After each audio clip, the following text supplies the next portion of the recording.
আজকের রান্নাটার আমি এমন একটা নাম দিয়েছি যে নিজে উচ্চারণ করতে গিয়ে বারে বারে আমি শুধু তোতলাই যাচ্ছি। আজকের রেসিপিটা হচ্ছে মাথা ভাঙ্গা আদা বাটা কচু। আদা দিয়ে আদা ভাঙ্গা মানে সব কিছু এমন গুঁড়ো গুঁড়ো হবে না, অর্ধেক অর্ধেক ভাঙা থাকবে, সেই রকম স্টাইলের একটা রান্না, যেটা খেতে এতটাই অসাধারণ, গরম ভাতের সঙ্গে কিচ্ছু লাগবে না, শুধু তুমি এটা দিয়ে খেয়ে নিতে পারো।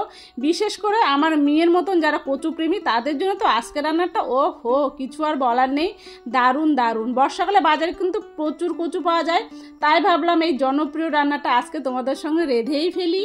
কচু আর আলু ভালোটাকে সেদ্ধ করে ছুলে এটাকে একদম চটকে রেখে দিলাম। এবার একটা মশলা বানাবো, হলুদ, লবণ, ধনে জিরে পাউডার, লঙ্কা পাউডার আর দিয়ে দেবো সামান্য চিনি, সব কিছু ব্যালেন্স করার জন্য।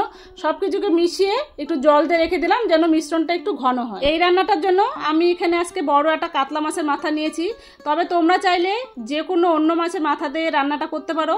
এমনকি মাছের মাথা যদি না থাকে তাহলে ফ্রেশ মাছ দিয়ে কিন্তু এই রান্নাটা অনায়াসে করা যায়। এবার মাছের মাথাটাকে একটু লবণ আর হলুদ দিয়ে ভালো করে মেখে নেব ভাজার জন্য। এবার কড়াই বেশ কিছুটা তেল দিয়ে দিলাম, যা তেল দেওয়ার একবারে ব্যবহার করব, বারে বারে আমি তেল ব্যবহার করতে পছন্দ করি না। দিয়ে দিলাম তেজপাতা আর জিরা ফোড়ন। ফোড়নটা যখন খুব ভালো ভাজা হয়ে যাবে তখন আমি মাছের মাথাটা দিয়ে দেবো। খুব সাবধানে উল্টে পাল্টে মাছের মাথাটা ভাজবো যেন কাঁচা গন্ধটা না থাকে, এই জন্য মাছটা একটু সময় নিয়ে কিন্তু ভাজতে হবে।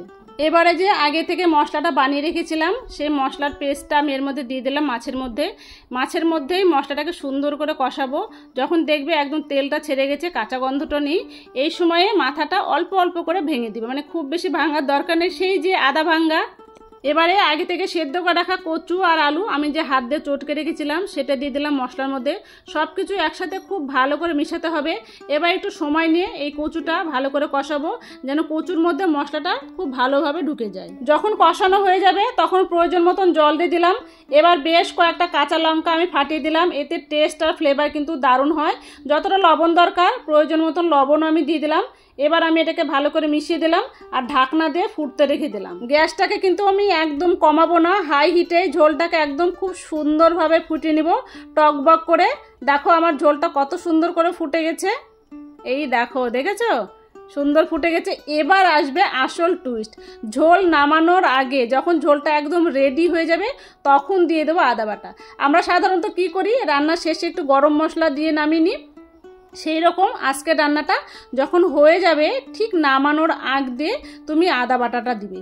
এতে আদার একটা এত সুন্দর ফ্লেভার আসে, এই রান্নাটার আসল টেস্টই আসে এই আদা বাটাতে। তাহলে রেডি হয়ে গেল আমার আদা বাটা দিয়ে আদা ভাঙ্গা কচুর ঝোল। গরম ভাতের সঙ্গে একটু কচু মেখে এইভাবে খেয়ে দেখো, আর কিছুই লাগে না। একবার খেলে বুঝতে পারবে এই রান্নাটা কতটা টেস্ট আর আলাদা একটা ঘরোয়া স্বাদ এনে দেয়। রেসিপিটা যদি তোমাদের ভালো লাগে তাহলে একটা লাইক কমেন্ট করতে একদম ভুলবে না, বন্ধুদের সঙ্গে শেয়ার করে দিও এই স্বাদের উপভোগ করার জন্য। যদি ফেসবুক থেকে দেখে থাকো তাহলে আমার পেজটাকে ফলো করো, আর ইউটিউব থেকে দেখে থাকলে আমার চ্যানেলটাকে সাবস্ক্রাইব করে পাশে থেকো।